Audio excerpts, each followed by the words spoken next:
오늘부터 스바냐 말씀을 나눕니다.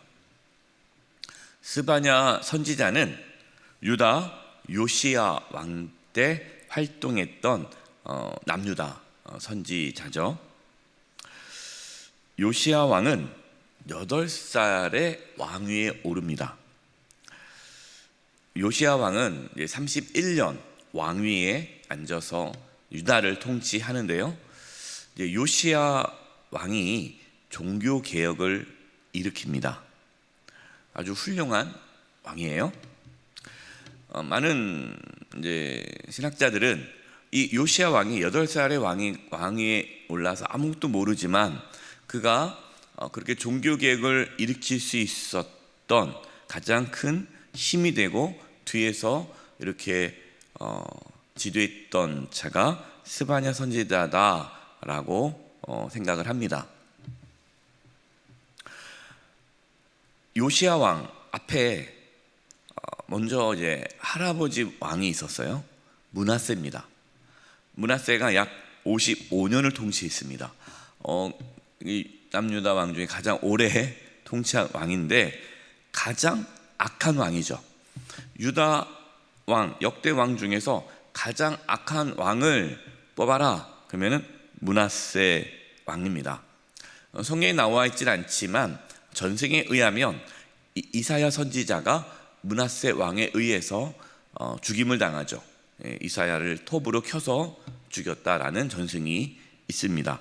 그만큼 므낫세 왕 때 악을 너무나 많이 행했습니다. 본인만 악을 행할 뿐만 아니라 또 모든 백성이 악한 길로 가도록 인도했죠. 최악으로 아주 최악의 상태로 만들었습니다. 그리고 그 아들 아몬이 왕위를 이어받았습니다. 아몬도 아버지 므낫세 왕처럼 악을 행하는 왕이었습니다. 그러나 아몬은 왕위를 2년밖에 있지 못했어요. 왕위에 오르지 못했어요.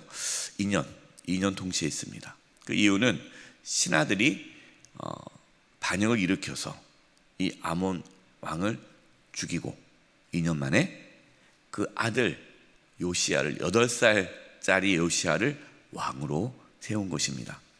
생각해 보세요. 요시야는 어렸기 때문에 왕이 되었지만 실질적으로 유다를 다스릴 수 없었죠. 상당 부분은 상당 시간까지는 그 할아버지 므낫세의 영향이 그대로 남아 있었기 때문에 여전히 유다는 악한 길로 갈 수밖에 없었습니다. 그러니까 요시야 왕이 힘을 얻을 때까지 종교 개혁을 일으킬 때까지는 여전히 남유다는 영적인 암흑기였다. 하나님께서는 그때 이제 스바냐 선지자를 보내주셔서 유다가 회개하고 하나님께 돌아오도록 하셨고 또 요시야 왕을 또 말씀으로 잘 양육해서 종교 개혁을 일으키는 그러한 하나님의 사람으로 세우는 일을 하나님이 하셨다. 그 배경 가운데 이 스바냐 말씀을 보면은 좀 더 이해가 됩니다. 1절입니다. 아몬의 아들 유다 왕 요시야의 시대에 여기 나오죠. 이 스바냐가 언제 하나님의 부르심을 받았느냐? 요시야 왕입니다. 스바냐에게 임한 여호와의 말씀이니라. 스바냐는 시색의 현손이요 아마리아의 증손이요 그다리의 손자요 구시의 아들이었더라. 하나님은 하나님의 말씀을 세상에 전하시기 위해 사람을 세우십니다. 스바냐를 세우셨던 것처럼 하나님은 사람을 세우죠. 오늘날은요 하나님은 목회자를 세워주셔서 목회자를 통해서 하나님 말씀이 선포되게 하십니다. 그래서 여러분 목회자를 위해서 기도를 많이 해주셔야 돼요. 제가 이제 새벽에 기도할 때 순서를 항상 한종 직분자들, 재직들, 성도님들, 교육자, 직원들 이렇게 기도를 했어요. 근데 이제 말씀을 묵상하고 특히 이제 지난 데살로니가 또 전후서 말씀을 새벽에 전하면서 목회자가 참 중요하구나. 물론 당연히 중요하다는 건 다 알고 있지만 정말 목회자가 바르게 서야 되는구나. 그리고 바울도 자신들을 위해서, 목회자를 위해서, 사역자들을 위해서 기도해 줄 것을 먼저 요청하고, 목회자를 위해서 먼저 기도하고, 그리고 성도들이 바른 길을 가도록 기도하는 그 내용 보면서 그렇구나 해서 제가 이제 최근부터는 목회자를 먼저 기도하기 시작했어요. 우리 성도 여러분들, 우리 목회자들을 위해서 많이 기도해 주시기 바랍니다. 우리 모든 목회자들이 하나님 말씀을 바르게 전할 수 있도록 위해서 많은 기도해 주시기를 부탁을 드립니다. 그러니까 지금 오늘날 목회자는 선지자, 제사장의 역할을 하고 있죠. 하지만 목회자만 이러한 역할을 하는 것은 아닙니다. 모든 성도는 다 하나님의 제사장이죠. 선지자입니다. 하나님 증인이에요. 가르쳐 지키게 하라. 목회자만 가르쳐 지키게 하는 것이 아니라 모든 그리스도인, 모든 성도는 하나님 말씀을 전할 사명이 있는 것이죠. 따라서 우리 자녀에게, 또 우리 가족에게 하나님 말씀을 잘 전하는 사명이 우리에게 있다라는 것입니다. 스바냐와 같은 그러한 하나님 말씀을 바르게 전하는 그러한 사명자로 살아가는 저희 모두가 되기를 바랍니다. 2절과 3절입니다. 여호와께서 이르시되 내가 땅 위에서 모든 것을 진멸하리라. 내가 사람과 짐승을 진멸하고 공중의 새와 바다의 고기와 거치게 하는 것과 악인들을 아울러 진멸할 것이라. 내가 사람을 땅 위에서 멸절하리라. 나 여호와의 말이니라. 자, 하나님께서 스바냐 선지자를 통해서 주신 첫 번째 메시지입니다. 첫 번째 말씀이에요. 그 첫 말씀이 뭡니까? 하나님께서 땅 위에 있는 모든 것을 진멸하신다는 말씀이에요. 하나님은 심판주다라는 거죠. 하나님에 대해서 너무 안일하게 생각하는 거예요.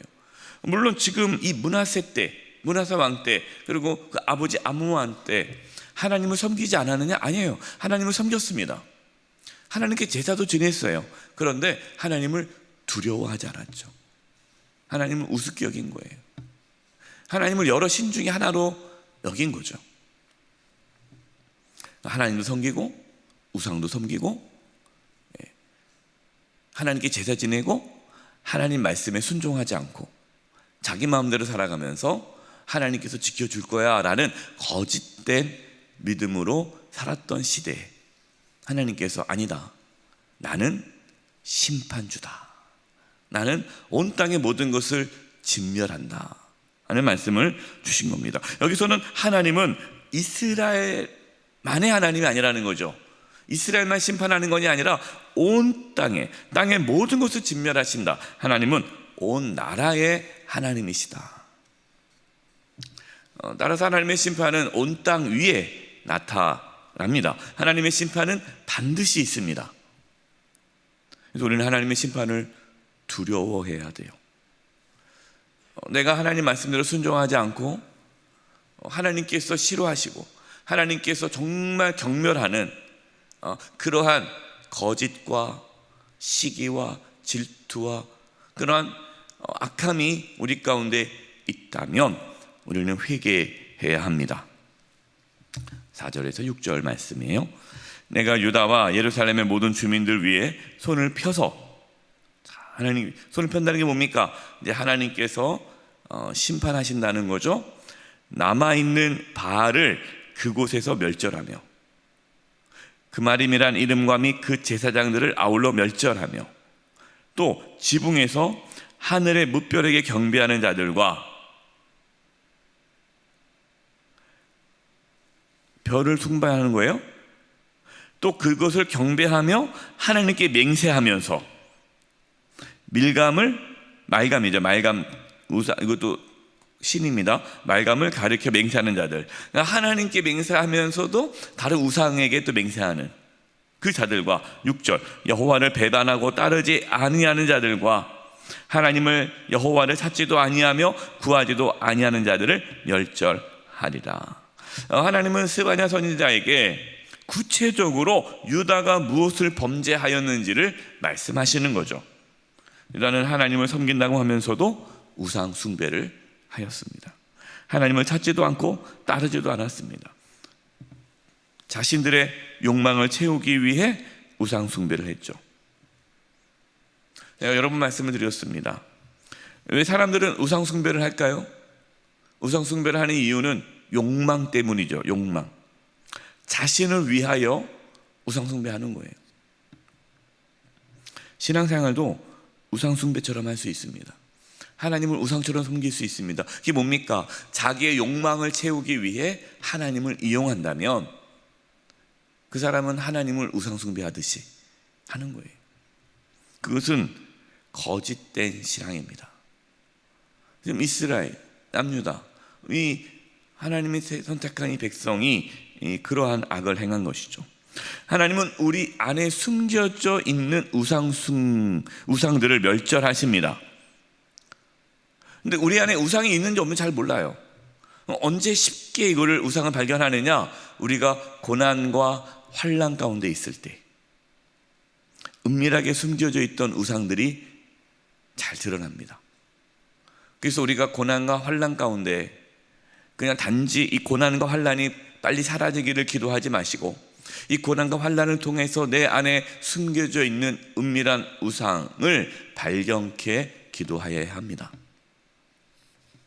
제일 무서운 거는 본인은 하나님을 섬기지 않으면서 실제로는 자기는 하나님을 잘 섬긴다고 착각하는 거예요.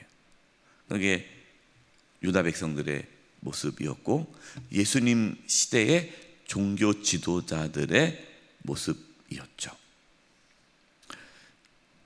하나님은 단순히 우상 숭배를 해서 진노하신 것이 아닙니다. 그 우상 숭배는 반드시 삶으로 나타납니다. 어떻게요? 하나님의 정의와 공의와 자비와 사랑과 긍휼을 저버리는 삶을 살아갑니다. 이것이 8절과 9절이에요.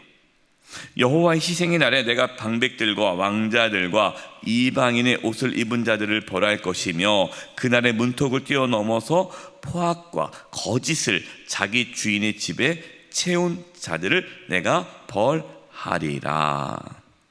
유다의 지도자들이 포악과 거짓을 행했다. 약탈을 한 거예요. 빼앗은 거예요. 악을 행했습니다. 그래서 불을 축적했습니다. 하나님은 단지 우리가 교회만 잘 다니면 기뻐하시는 분이 아니세요.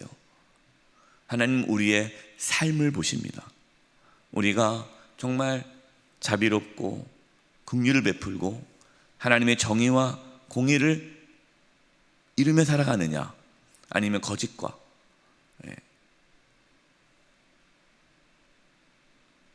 시기와 질투와 또 험담과 수근수근과 그러한 모습 속에 살아가고 있는가? 하나님은 우리의 삶을 보신다는 거죠. 11절이에요. 막데스 주민들아 너희는 슬피 울라. 가나안 백성이 다 패망하고 은을 거래하는 자들이 끊어졌습니다.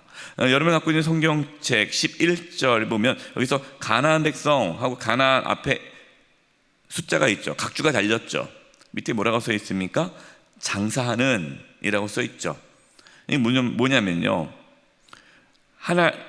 거짓으로, 하나님은 거짓으로 장사하는 자들을 심판하신다라는 말씀이에요.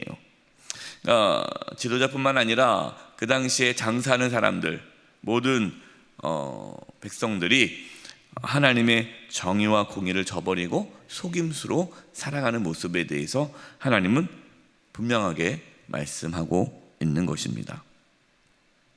12절 13절 그때에 내가 예루살렘에서 찌꺼기같이 가라앉아서 마음속에 스스로 이르기를 여호와께서는 복도 내리지 아니하시며 화도 내리지 아니하시리라. 마음속으로 이렇게 생각하는 거예요. 하나님이 어디 계셔?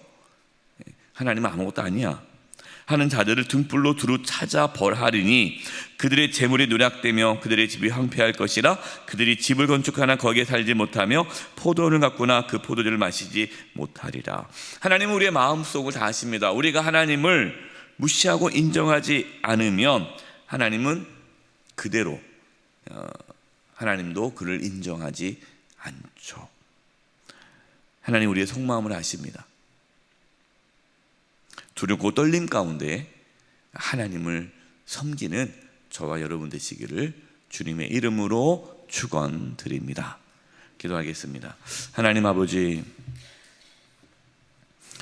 하나님께서 심판주이심을 저희가 잊지 않게 해주시고 두렵과 떨림 가운데에 또 주님을 바르게 섬기는 저희 모두가 되게 해주시옵소서. 우리의 모든 것을 다 아시는 하나님, 우리의 속마음도 보고 계시는 하나님, 저희들이 진심으로 하나님만을 섬기며 하나님만을 경외하며 우리 안에 은밀한 우상이 자리 잡지 않도록 영적인 분별력을 허락하여 주시옵소서. 예수님의 이름으로 기도드립니다. 아멘.